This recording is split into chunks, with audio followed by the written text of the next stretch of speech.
itself is a word. The word is interesting because it's a word that comes from a pagan. Hollywood is the holy wood, and it was the wood that the magical wands were made out of in the pagan sorcery, magic. And these wands were believed that the sorcerers that possessed them could put people into trances and control them. This is part of, this is symbolic, but it's also important to understand that part of what Hollywood literally does is it puts people into trances. It's a dream state. They call it the dream machine in the United States.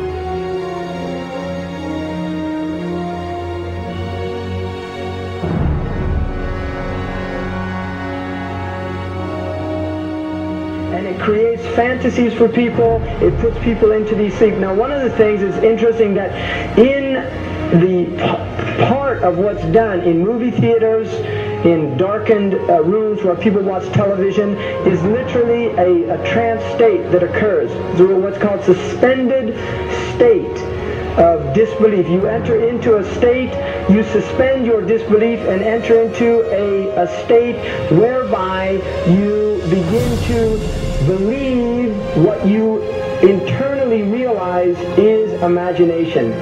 It's falsehood. Films are magic. It's just magic. You go and you watch these things and people get caught up in them. People cry during films. All this catharsis that takes place in these things. Many of the films, and this is an important element in the control mechanism, is literally allow people to go and have certain type of catharsis as a purging experience, which Aristotle talks about the necessary element. One of the necessary elements of tragedy is to create this cathartic experience. And this is why a lot of the films, especially also news and things like this is why news is very important in this culture. Everybody watches the news, they have this tragic, cathartic experience of watching the tragedies of others and then feeling safe and complacent in their own experience of this suspended state of illusory well-being. So these are very intricate and sophisticated methods. Now I think it's dangerous, although there are elements, there's concerted efforts that take place, there's also a lot of people that have similar worldviews that aren't necessarily working together in concerted efforts.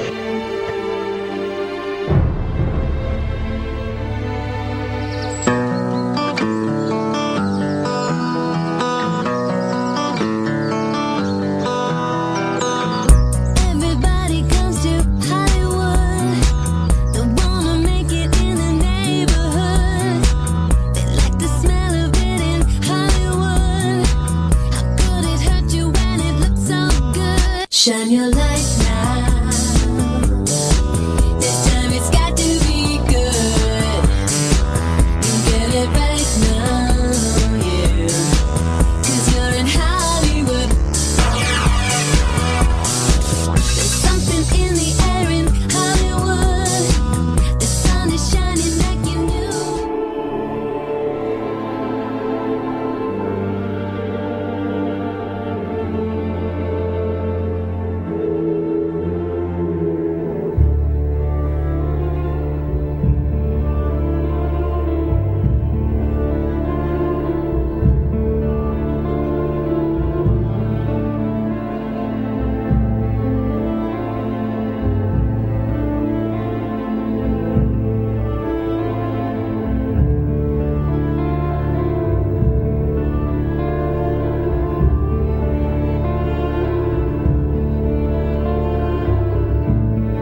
not supposed to be up here.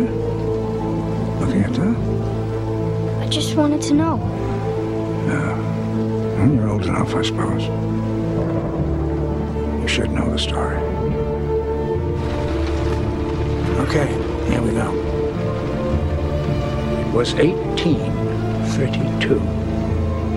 On a night much like this.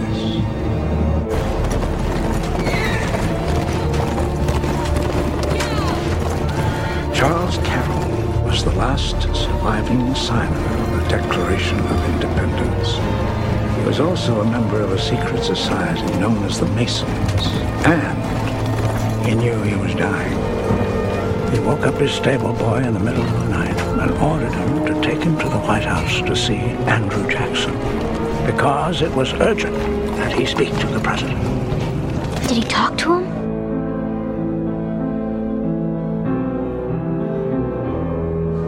No, he never got the chance. The president wasn't there that night. But Charles Carroll had a secret. So he took into his confidence the one person he could. My grandfather's grandfather, Thomas Gates. What was the secret? A treasure. A treasure beyond all imagining.